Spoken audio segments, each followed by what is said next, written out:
വറഹ്മത്തുള്ളാഹി വബറകാതുഹു. ബിസ്മില്ലാഹി അൽഹംദുലില്ലാഹി വസ്സലാത്തു വസ്സലാമു അലാ അഷ്റഫിൽ മഖ്ലൂഖീൻ വഅലാ ആലിഹി വസഹ്ബിഹി അജ്മഈൻ അമ്മാ ബഅദ്. ഏറ്റവും ബഹുമാനവും ആദരവും നിറഞ്ഞ സയ്യിദ് അവറുകൾ, അതുപോലെ തന്നെ മറ്റു ആലിമീങ്ങൾ, ഉമറാക്കൾ, ഈ സ്ഥാപനത്തിന്റെ സഹകാരികൾ, ബഹുമാനപ്പെട്ട സയ്യിദ് ഫضൽ കോയമ്മ തങ്ങൾ ഖുറ, അവിടുത്തെ കുറിച്ച് സംസാരിക്കുമ്പോൾ അല്ലാഹു സുബ്ഹാനഹു വ തആല പരിശുദ്ധമായ ഖുർആനിൽ യാ അയ്യുഹന്നാസു ഇന്നാ ഖലഖനാകും മിൻ ദക്കരിൻ വ ഉൻസ വജഅൽനാകും ശുഊബൻ വ ഖബായില ലിതആറഫു ഇന്ന അക്രമകും ഇൻദല്ലാഹി അത്ഖാകും. നിങ്ങളുടെ കൂട്ടത്തിൽ ഏറ്റവും ഉത്തമന്മാർ തഖ്വ കൊണ്ട് മുതലായവരാണ്, തഖ്വ കൈ മുതലാക്കിയവരാണെന്ന് വിശുദ്ധമായ ഖുർആനിലൂടെ പഠിപ്പിക്കുമ്പോൾ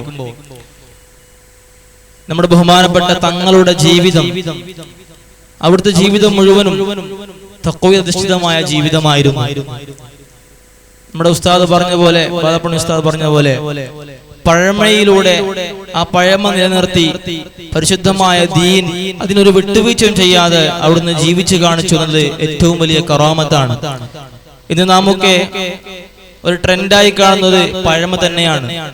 എത്ര തന്നെ പുതിയ ആർക്കിടെക്റ്റുകൾ ഇന്ന് വന്നു കഴിഞ്ഞാലും നമുക്കൊക്കെ ആഗ്രഹം ഒരു പഴയ വീട്, അല്ലെങ്കിൽ പഴയ ആ ഒരു ശൈലിയിലുള്ള പാത്രങ്ങൾ, അല്ലെങ്കിൽ പഴയ വീടിന്റെ രൂപങ്ങൾ, അതൊക്കെ ഇന്ന് റീക്രിയേറ്റ് ചെയ്തുകൊണ്ടിരിക്കുകയാണ്. അത് വീണ്ടും ഇങ്ങനെ പുനർനിർമ്മിച്ചുകൊണ്ട് അതിൽ താമസിക്കാനും അതിൽ വസിക്കാനും ആഗ്രഹിക്കുന്ന ഒരു കാലഘട്ടമാണ്. നമ്മുടെ ബഹുമാനപ്പെട്ട തങ്ങള് അവിടുന്ന് തോളിൽ ഒരു ഷാള് പോലും അവിടുന്ന് വേണ്ടി വന്നിട്ടില്ല. നിങ്ങൾ നോക്കൂ, അവിടുന്ന് ഒരു ഖാദിം പോലും അവിടുത്തെ കൂട്ടത്തിൽ ഖാദിമായിട്ട് പ്രത്യേകം നിയമിക്കുകയോ അങ്ങനെ സംഭവം ഉണ്ടായിട്ടില്ല. പക്ഷേ ആ തങ്ങൾക്ക് ഒരു കുറവും ഒരു വിലയോ ഒന്നും കുറഞ്ഞിട്ടുണ്ടായിട്ടില്ല. ഉള്ളാളം തങ്ങളുടെ മകനായി എന്നതുകൊണ്ട് മാത്രം അവിടേക്ക് കിട്ടിയ മഹത്വമോ അല്ലെങ്കിൽ അവിടുന്ന് കിട്ടിയ ആ സ്ഥാനമോ ഒന്നുമല്ല. അവിടുത്തെ ജീവിതം അത് തന്നെയാണ്, അവിടുത്തെ ആ ഈമാനിലൂന്നിയ ആ തഖ്വയിലായുള്ള ജീവിതം തന്നെയാണ് അദ്ദേഹത്തെ ഒരു സ്ഥാനത്ത് വെച്ചിരിക്കുന്നത്. അവിടുന്ന് നമുക്കറിയാം, നമ്മുടെ ഉമ്മയും ഉപ്പ അല്ലെങ്കിൽ നമ്മുടെ സഹോദരി സഹോദരന്മാർ മരണപ്പെട്ടവരുണ്ടാകും. ഒരു ഖതമ് പോലും അവർക്ക് വേണ്ടി ഓതാൻ പറ്റാത്ത ഹതഭാഗ്യരാണ് നാമൊക്കെയും. ഉണ്ടാവാം, ഓതിയവരുണ്ടാകും. പക്ഷേ തങ്ങളവர்கள் ബന്ധപ്പെടുന്ന ഏതൊരു മഖാമും അല്ലെങ്കിൽ തങ്ങളവர்கள் സിയാറത്ത് ചെയ്യുന്ന ഏതൊരു മേഖലയും അവിടുന്ന് അവിടത്തേക്ക് ഒരു ഖതമ് ഓതി നേർച്ചയാക്കുക, ഹദിയ ചെയ്യുക നമ്മുടെ ജീവിതത്തിൽ ഉണ്ടായിരുന്നാണ് പറയുന്നത് കേട്ടത്. അപ്പൊ അവിടുന്ന് മഹാന്മാരായ അസ്ഹാബുൽ ബദരീങ്ങളോടൊക്കെ വലിയ ബന്ധം കാണിച്ചു. അതുകൊണ്ടാണ് മഹാന്മാർ പഠിപ്പിച്ചത്, എന്നെ പേടിച്ചവർ ഏതും പേടിക്കേണ്ട എന്ന് പറഞ്ഞതുപോലെ തങ്ങൾക്ക് ഒരു പേടിയും ഉണ്ടായിരുന്നില്ല. എന്ത് കാര്യം വന്നാലും ഒരൊറ്റ ഏൽപ്പിക്കലാണ്, ബദരീങ്ങളുടെ പേരിലേക്ക് ഓദിക്കോ സലാമത്താകും. അത് പറയണമെങ്കിൽ, അങ്ങനെ പറയണമെങ്കിൽ എത്ര ധൈര്യം വേണം. ചെറിയ വിഷയങ്ങളാണോ മുന്നിലേക്ക് വരുന്നത്? എത്രയെത്ര മഹലിന്റെ പ്രശ്നങ്ങളാണ്, എത്രയെത്ര വിഷമങ്ങളാണ്, എത്രയോ ഹോസ്പിറ്റലിൽ കൈയൊഴിഞ്ഞ കേസുകളാണ് അവിടത്തേക്ക് വന്നത്. അവിടുന്ന് ഒറ്റ പറച്ചിലാണ് അതെല്ലാം ശരിയാകും, ബദരീങ്ങളുടെ പേരിൽ 41 യാസീൻ ഓദിക്കോ. നമ്മളങ്ങനെ പറഞ്ഞാൽ അല്ലെങ്കിൽ നമ്മൾ ഏൽപ്പിച്ചു കൊടുത്താൽ അത് ചിലപ്പോൾ നടന്നൊന്നുമില്ല.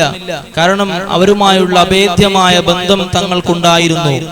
മാത്രമല്ല നമ്മുടെയൊക്കെ ഏറ്റവും വലിയ ലക്ഷ്യം, ഒരു ഭൗതികനായ ചോദിക്കുന്നുണ്ട്, അതിന് അദ്ദേഹം പുതുതായി ദീനിലേക്ക് കടന്നു വന്നവനാണ്, വാട്ട് ഈസ് യുവർ ഡ്രീം?